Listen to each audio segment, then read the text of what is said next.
Doctor Saraswati Bhushan माता जी की। तो आइए चलते हैं गुरु माँ के पावन चरण में उनकी मंगल देशना के लिए, उनके मंगल उद्बोधन के लिए माता जी के पावन चरण में त्रिबार वंदना करते हुए मेरी करुण कहानी के माध्यम से हम सभी त्रियंज और नरक गति के दुखों को समझने के अनंतर मनुष्य गति के दुखों को समझ रहे हैं। बाल्यावस्था और स्त्री पर्याय, इनके दुख को जानो। जीवन में क्या क्या परेशानियां आती हैं, क्या उतार चढ़ाव आते हैं। नारी जीवन प्रारंभ से ही एक पराधीनता का जीवन माना जाता है। तो ऐसी पराधीनता की बेड़ियों में जकड़ा हुआ वो जीवन कहाँ हमें आनंद दे सकता है। जीवन का पुरुषों के लिए स्वतंत्र माना जाता है, परंतु वह स्वतंत्र होते हुए भी और यदि देखा जाए तो वह उस पर्याय में भी वह दुखों से रहित नहीं है। कुछ दुखों को हमने कल समझा था बचपन में ही। उसके साथ साथ यदि अज्ञानी रहे तो, माता पिता कुशल नहीं मिले तो, जीवन संस्कार विहीन भी व्यतीत हो गया और संस्कार विहीन जीवन ने हमारे लिए कहीं दुर्व्यसनों में फंसा दिया। दुर्व्यसनों में फंस जाने के अनंतर वह हम निरंतर पतन की ओर जाते रहे। अगर मान लो दुर्व्यसनों में नहीं भी फंसे किंतु अज्ञानी ही रहे और हम जब एक समय हम आया और विवाह के लिए मन में भावना उठी, परंतु अज्ञानी जान करके वहाँ मेरा अवगुण के कारण या अज्ञानियता के कारण वहाँ हमें इस कार्य में भी सफलता नहीं मिली। अगर विवाह हो भी गया तो आपस में हमारा मेल नहीं मिल पाया। आपस में विचार का मेल नहीं मिलने से वह जिंदगी एक नरक जैसी जिंदगी हमारी हो गई। अब आगे हमें देखना है, बात कहूँ घर की यदि बाहर मुझको सर में सताती है। 85 नंबर है ये छंद और पेज नंबर 28, 85 नंबर छंद पर है। बात कहूँ घर की यदि बाहर मुझको सर में सताती है। मूरत यदि पत्नी की ना हो पर मुझको तड़पाती है। अंदर दुखद वेदना लेकर बाहर सुख से जीता हूँ। हर मीत जैसी जन से समझदार से पीता हूँ। प्राय करके महिलाएं तो कहती हैं, दूसरे से अपना दुख कह देते हैं तो मन हल्का हो जाता है। आपका मन हल्का हुआ, आपने दूसरे के मन पे बोझा डाल दिया अपना उतार करके। किंतु पुरुष पर्याय में तो ये समस्या रहती है कि वो अपनी बात को बाहर भी नहीं कह सकते। यदि बाहर कहते हैं तो उनमें शर्म आती है, कह नहीं सकते अर्थात दूसरे से। और यदि घर में पत्नी की पूर्ति ना हो पाए तो घर में भी वह हमें निरंतर तड़पाती रहती है। इसीलिए कहा है कि ये धार्मिक सुयोग कन्या का घर में आना बड़ा जरूरी है। यदि सुयोग और धार्मिक कन्या ना हो तो वह कहीं भी किसी तरह से एक सामंजस्य स्थापित नहीं करती हैं और सामंजस्य स्थापित नहीं करने के कारण से दिन रात का दुख वेदना, मानसिक वेदना तो वह एक बनी ही रहती है। तो अंतर में, अब जब घर में मानसिक दुख हो तो अंतर में एक मानसिक वेदना, घर में यदि कलह हो, घर में यदि कोई हमारी विचार ना मिलते हो तो ना अपने दुख को कह सकते हैं ना कुछ कर सकते, तो अंतर में दुखद वेदना है, पर बाहर फिर भी मुस्कुरा करके जीना पड़ रहा है। अंदर तो रो रहा है जिसे कहें, किंतु बाहर से मुस्कुरा रहे हैं। लोग जो हमारे परिवार हैं, हमारे हितैषी हैं, उनके बीच में आप अपना दुखड़ा रोने नहीं लग जाओगे। उनके बीच में तो बिल्कुल आप अपने आप को ऐसा दिखाएंगे कि हाँ मैं बिल्कुल ठीक हूँ, मेरे लिए कोई परेशानी नहीं है। तो जैसे कोई बड़ी समता का धारी हो ना, इस तरह से मैं उस समता के रस को पी रहा हूँ। माने सामने, दूसरों के सामने, परिवार के सामने, अपने परिजनों के सामने, परिजनों के सामने, अपने मित्रों के सामने अपनी वेदना को ना बता करके और हम अपने आप वेदना को अंदर ही अंदर पीते हैं, तो बस जैसे हम बहुत समता हमारे में आ गई हो। परंतु वो समता मात्र दूसरों को दिखाने के लिए होती है, अंदर से उसकी कोई हमें वेदना ना हो, ऐसी नहीं होती।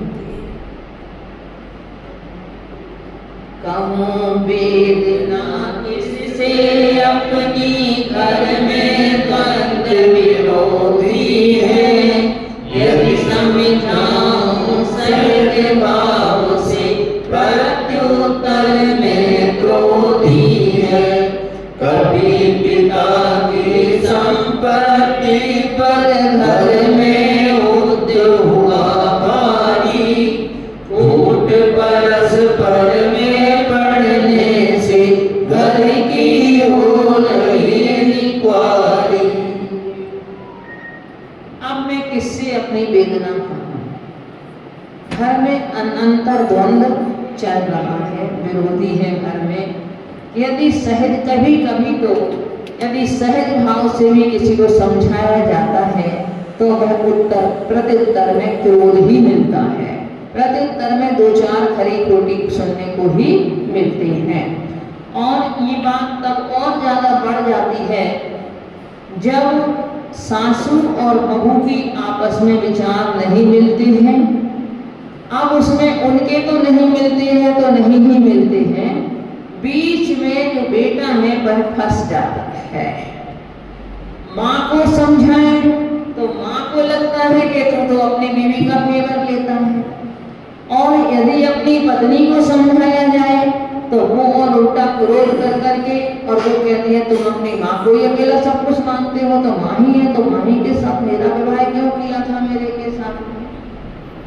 तो दोनों के बीच में फंसने वाला व्यक्ति कितना वह अंतर में द्वंद में चलता होगा कि कैसे समझाओ।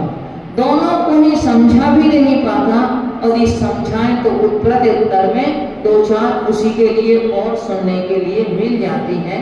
और जब जो व्यक्ति दो चार उल्टी सीधी सुनाता है उसके तो कहने में कुछ भी पहले बहुत कुछ सोचना पड़ता है कि अभी कुछ कहते हैं तो बेकार में माहौल और बिगड़ जाएगा और दो चार और सुनने को मिलेगी। तो ऐसे में तो बहुत कुछ कहने के पहले भी सोचना पड़ता है, और जब हम बहुत कुछ सोच समझ करके तो कहें आवश्यकता पड़ने पर, और उसके बाद में भी यदि कोई प्रत्युत्तर में वही क्रोध हमारे लिए कर दे तो मन का जो टेंशन है, मन की जो मानसिक स्थिति है वह और भी ज्यादा बिगड़ जाती है, अंतर का खेद और भी ज्यादा बढ़ जाता है।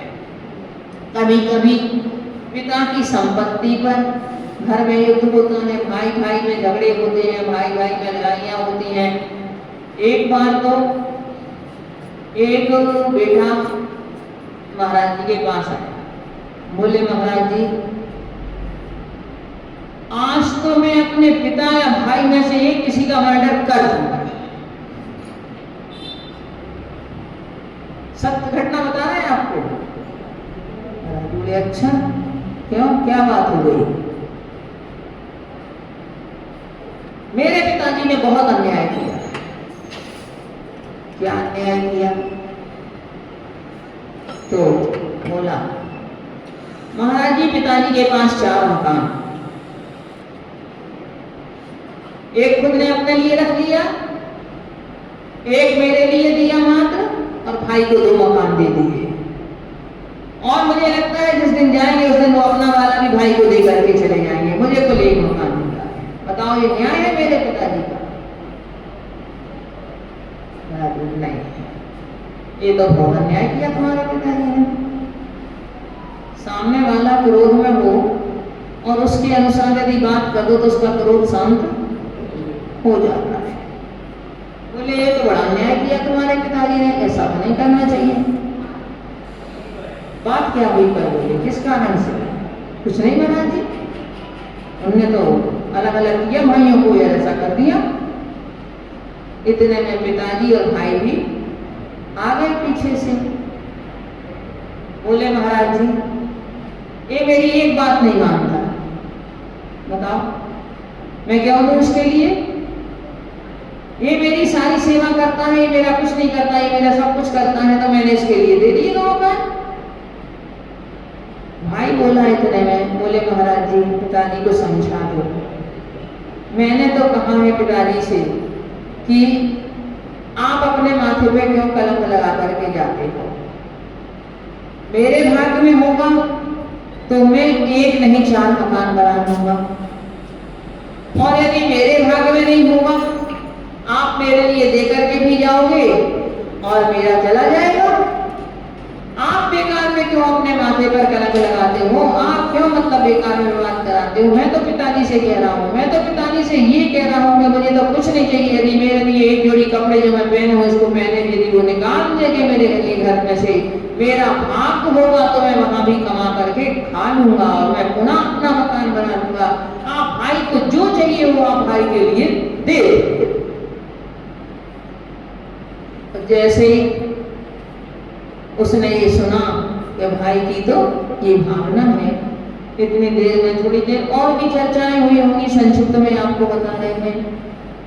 धीरे धीरे करके उसका क्रोध बिल्कुल शांत हो गया और बोले पिताजी से कह दो महाराज जी अपने मकान अपने पास रखे, मुझे नहीं चाहिए, कुछ नहीं चाहिए।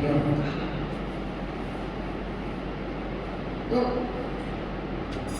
कभी इस तरह के झगड़े होते हैं, और किंतु ये झगड़े कहाँ जब कोर्ट तक पहुंच जाते हैं तो उसमें दोनों ही पक्षों की बुराइयां और घर का सारा भेद खुल जाता है। प्रशासन तक हमारे घर का भेद पहुंच जाता है। समाज की तो बात अलग ही है, और समाज में भी वो उसकी बुराई करेगा, वो उसकी बुराई करेगा, दोनों घर की आखिर अपने भेद सब खोलते रहते हैं। ऐसा ऐसा किया, ऐसा ऐसा हुआ। तो ये कब? जब पिता की संपत्ति है और उस पिता की संपत्ति पर यदि युद्ध हुआ तो उसमें परस्पर में फूट पड़ जाती है। और वह फूट का मतलब ये होता है जैसे बंदर बाट में लौंडी का मजा आता है, इसी तरह से दोनों की फूट में समाज के और दूसरे और कोई लोग उसमें मजा लेते। कभी सगा भाई मन दुश्मन मेरी कैद कराई थी, रिश्तेदारों ने भी आकर झूठी गई गवाही थी। लड़की बड़े कुसंगत की जतन की बाजारों में, आज्ञा किंचित नहीं मानित घूम रहे हैं यारों में। कभी मेरा सगा भाई ही दुश्मन बन गया, और कई बार ऐसा देखा होगा आपने, जब भाई भाई से कहता है यदि मैंने तुम्हारे लिए जेल नहीं भेज दिया तो मेरा नाम नहीं, यदि मैंने तुम्हारे साथ ऐसा नहीं कर दिया तो मेरा नाम नहीं। और ऐसी घटनाएं घटती भी हैं, सभी के साथ नहीं घटती परंतु घटती हैं। और उसमें जो रिश्तेदार होते हैं वो भी जिसका पक्ष प्रबल होता है उसी की तरफ झुक जाते हैं, उसी की तरफ ही वो झुकते हैं। चाहे वहां सत्यता हो और चाहे सत्यता ना हो, किंतु रिश्तेदार भी उसी तरफ ही झुक जाते हैं जिनका पल्ला भारी होता है। तो वो भी आकर के गवाही जैसी झूठी गवाही दे देते हैं और वह लेकर के जेल में पड़े रहते हैं। इसके साथ साथ और भी कष्ट होते हैं।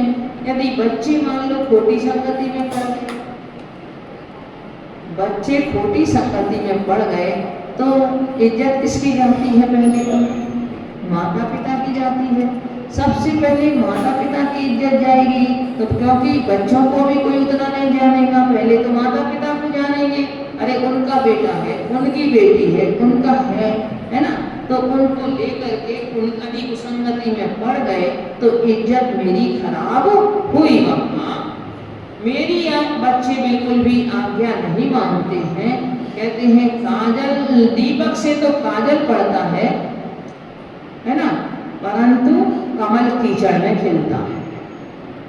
तो कई बार उल्टा हमें देखने को मिलता है संसार में कि माता पिता बहुत अच्छे हों परंतु फिर भी उनके ऐसे बच्चे जन्म ले लेते हैं, उनका कुछ उनका अशुभ कर्म का ही उदय उनका कहीं ना कहीं होता होगा, उस जीव के साथ में ऐसा संबंध होता है कि वह जैसे कमल दीपक भी काजल छोड़ता है, ऐसे ही उनके भी इस तरह के बच्चों का जन्म हो जाता है जो कुसंस्कारों रूपी काजल को छोड़ते हैं। तो अगर मान लो परंतु बच्चे बिगड़ भी जाते हैं तो उनके बिगड़ने के लिए अपराधी किनको कहा जाता है? माता पिता को ही अपराधी कहा जाता है कि ये गलती किनकी है? उनके माता पिता की। तो अब उसमें किसकी इज्जत खराब हो? अब उस अपमान को सहन करना बड़ा कठिन होता है। कई बार तो इसमें लोगों को अटैक पड़ गए। ऐसे एक दो दृष्टांत 2-3 हमारे सामने भी हैं कि अगर मान लो बच्चों ने बात नहीं मानी और ऐसा कोई गलत कदम उन्होंने उठा लिया, मान लो इंटरकास्ट मैरिज का ही उन्होंने कदम उठा लिया, तो उनके अटैक पड़ गए पिता के लिए, किंतु फिर भी वो बच्चे माने नहीं। आज और बच्चों ने एक नई नीति अपना ली है, करेंगे तुम्हारी हाँ करा के, किंतु करेंगे अपने मन की। हाँ तुम्हारी कराएंगे परंतु अपने मन की करेंगे। और उसमें लेकर के अब तो खैर बहुत कुछ माता पिता जब देख रहे हैं माहौल ऐसा चल रहा है तो उन्होंने अपने आप को एडजस्ट कर लिया है। कुछ दिन की बात होती है, बाद में सारी की सारी बातें खत्म हो जाती हैं, सब अपना वैसा ही जीवन चलने लगता है सबका, चाहे घर में हो परिवार में हो।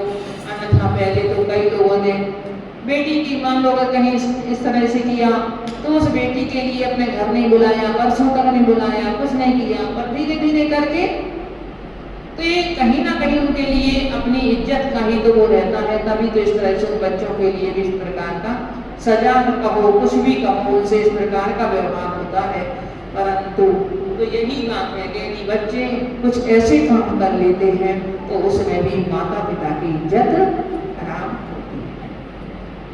आज्ञा किंचित नहीं मानते, घूम रहे हैं यारों में वह आज्ञा, माता पिता की आज्ञा नहीं मान करके और यहाँ वहाँ अपने दोस्तों में, अपने मित्रों में, अपने यारों में घूमते रहते हैं। कहूँ वेदना किससे अपनी कमी गम में जीता हूँ, किसी तरह से फटी चदरिया सभी अनुभव से सीता हूँ।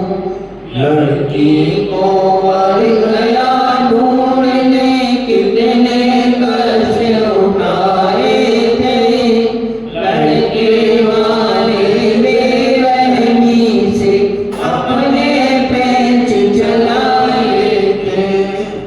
मैं अपनी वेदना किससे कहूँ, इसलिए गम ही गम में जीता हूँ। अर्थात मानसिक वेदना ही अंतरंग की बनी रहती है और उसी में अपना जीवन व्यतीत करता हूँ।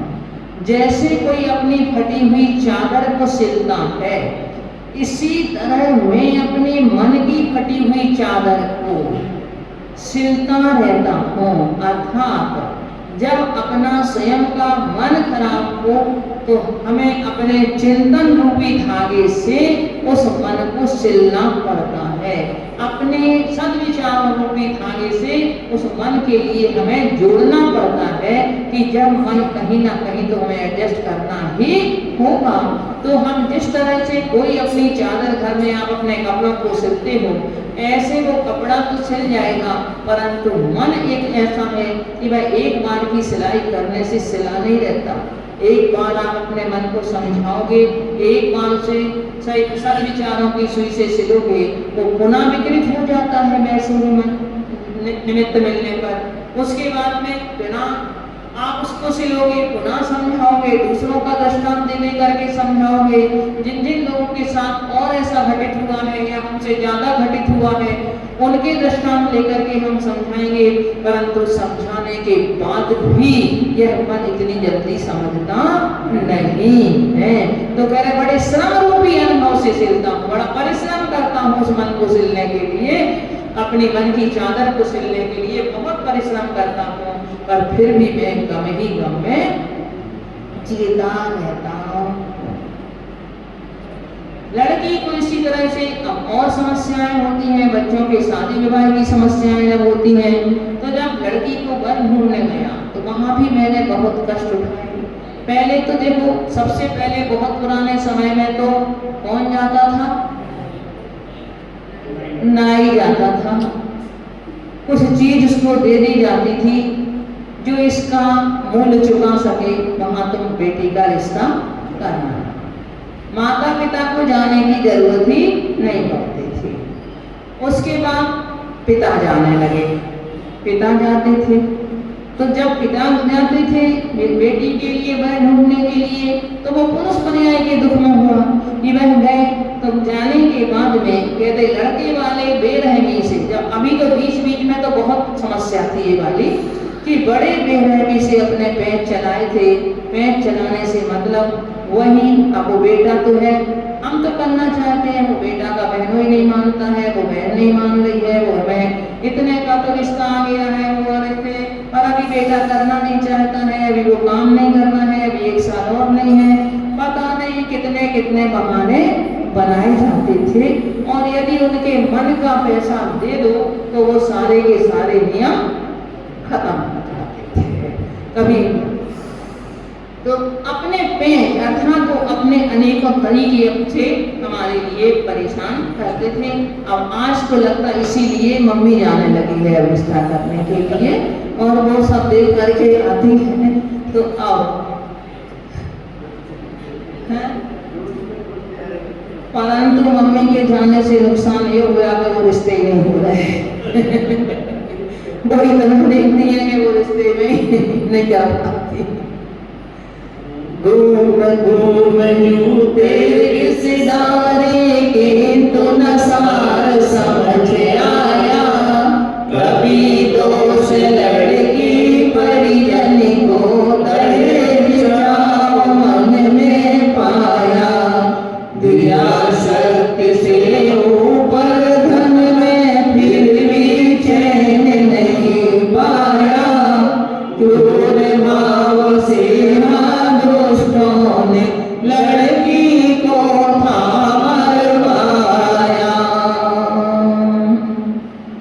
घूम घूम कर बेटी की सहाय रिश्ता करने के लिए मैंने अपने जूते की घिस डाली। कहने का मतलब इतना घुमा कि जूते ही घिस गए, परंतु फिर भी कोई सार नहीं मिला, माने रिश्ता नहीं हुआ। कभी लड़के वालों ने लड़की को दोष दे दिया, कभी कहीं मोटी है, कहीं लंबी है, कहीं ये है, कहीं वो है, तो कहीं वो है, कहीं कम पड़ी है, क्या जाना है, कहीं कहीं किसी ना किसी रूप में कभी लड़की को दोष दिया, कभी परिवार अच्छा नहीं है उसके लिए दोष दिया। परंतु मेरे अंतरंग में जब जाकर के देखा तो इसके में एक कारण मूल जो नजर आया वो था अंतर में दहेज का कारण, और उसके कारण से ये सारे के सारे दोषारोपण किए जा रहे थे। मैंने अपनी शक्ति से ऊपर धन दिया, किंतु फिर भी उन्हें चैन नहीं मिला। और क्रूर भाव से उनने उस लड़की मेरी बेटी को मरवा दिया। तो ऐसे अनेकों प्रकार के कुकृत्य माने जैन धर्म और ऐसे निंदनीय कर्म समाज में होते रहे हैं। और ये अपन देखो माने प्रतिकूलता तो किसी ना किसी प्रकार की थी, आज से नहीं पहले से चले आ रहे हैं। जब दहेज की बात हुई जब तो हुई, अब देखो सोमा सती का देखो, आपने पढ़ा होगा रात्रि भोजन त्याग में, वहां तो दहेज की तो कोई बात नहीं थी, किंतु वहां तो क्या बात थी, उसका रात्रि भोजन का त्याग था। देव दर्शन करके उसे रात्रि भोजन का उसका के लिए रात्रि में दिन में ही भोजन उसे करना था। अब बौद्ध धर्म के अनुयायियों में उसका विवाह हो गया। कई लोगों ने पहले भी ऐसा ही किया है कि नकली जैन बनकर के यदि कहीं उस बेटी से कहीं करना चाहते थे वे, तो वो लेकर के नकली जैन बन गए कुछ दिन के लिए और उन्होंने अपना कार्य सिद्ध कर लिया। बाद में उसके लिए कितनी परेशानियां आई यह तो हमारा आगम हमें बताता है। तो अब देखो वो रात्रि भोजन का उसका त्याग था अकेला, तो उसे दिन में भोजन नहीं दिया, किंतु उसके लिए सास ने मरवाने की सोच दी, मरवाने की योजना बना दी उसके लिए और बेटे से कह दिया कि तुम सर्प ले आओ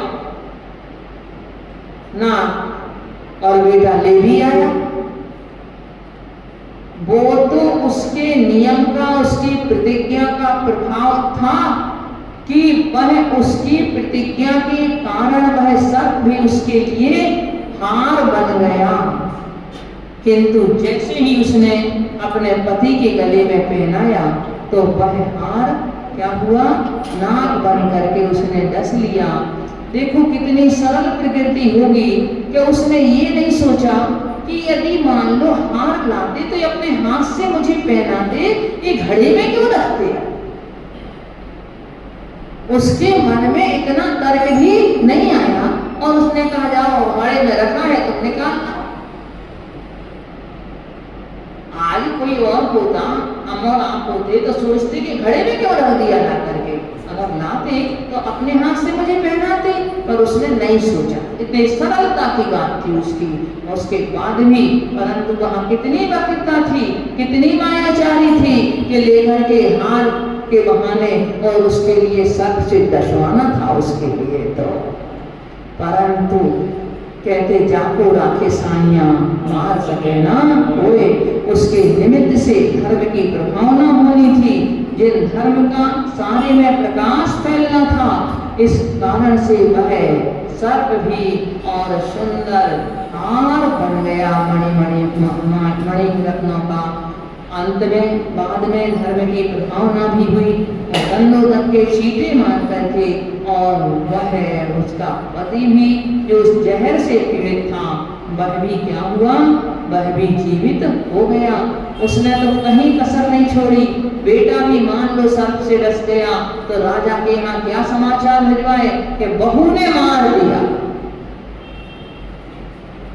किसने मार दिया, बहू ने मार दिया।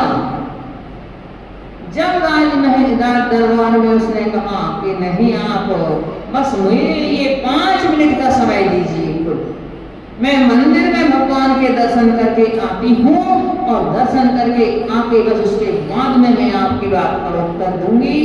मैं तो एक चींटी को मारना भी पाप समझती हूँ, मैं अपने पति के लिए कैसे मार सकती हूँ राजन। और यही हुआ, वह जिनालय गई, वहां से गंधोदक लेकर के आई और सबके सामने अपने पति के ऊपर जल के छींटे मारे उस गंधोदक के, और वह उसका पति क्या हुआ, वह बिल्कुल जैसे सोते से जागृत हुआ हो ऐसा उठ करके खड़ा हो गया। अर्थात करें सेवका की करें देव सेवा। हे भगवान, जो आपकी सेवा करते हैं उसकी सेवा देव भी करते हैं, उसकी रक्षा देव भी करते हैं।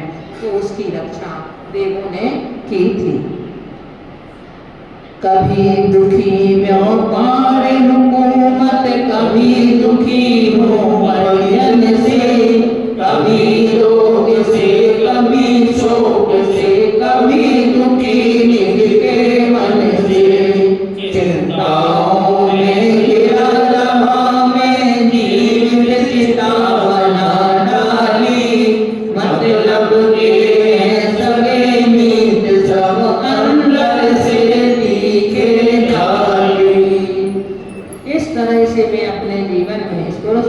में कभी व्यापार से दुखी, कभी अपनी हुकूमत से दुखी, कभी अपने मानसिक परिजन से दुखी, परिवार के लोगों से दुखी, कभी रोग बीमारी से दुखी, कभी किसी प्रकार का शोक का कारण उत्पन्न हो गया, किसी का घर में कुछ वियोग हो गया, इष्ट वियोग आदि हो गया, उसका शोक हो गया, कभी दुखी निज के मन से और कभी वे अपने मन से ही दुखी हो।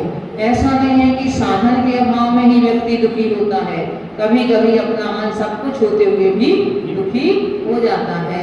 तो इस तरह से मैं अनेकों प्रकार से दुखी रहा और मैं निरंतर चिंताओं से घिरा रहा। तो चिंताओं से घिर करके मैंने अपने इस जीवन को ही समझो जीव पे चिता बना दी। जैसे चिता धू धू करके जलती है, तब में जलता रहा। देख लिया मैंने, समझ लिया इस संसार की स्थिति को कि संसार में सभी मतलब के ही साथी हैं। अगर अंदर से देखा जाए तो सब जाली है, सब नकली है, कोई भी हमारा नहीं है। ये तो सब ऊपर से देखने में हमारे लिए लगता है। जब तक स्वार्थ पूरा नहीं होता तब तक लगता है कि ये हमारा है, वो हमारा है, और जिस दिन स्वार्थ पूरा हो जाता है उस दिन कोई हमारा नहीं है। और नमः शिवाय।